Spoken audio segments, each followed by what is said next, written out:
विकास समाचारमध्ये आपले स्वागत। राजकारणामुळे महाराष्ट्राने गुजरातमधून मेगा सोलर प्रकल्प गमावला।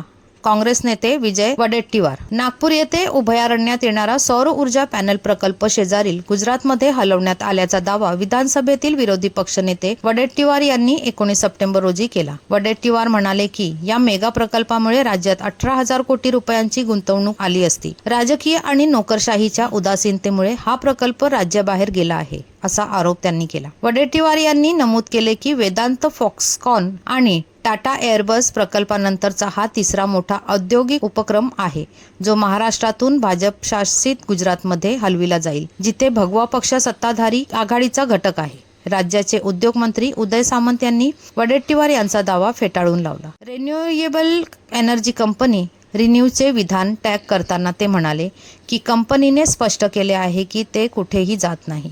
कंपनी 1 लाख कोटी रुपयांची गुंतवणूक करण्यासाठी आणि महाराष्ट्रात 30,000 रोजगारांच्या संधी निर्माण करण्यासाठी वचनबद्ध आहे, असे सामंत यांनी प्रतिपादन केले।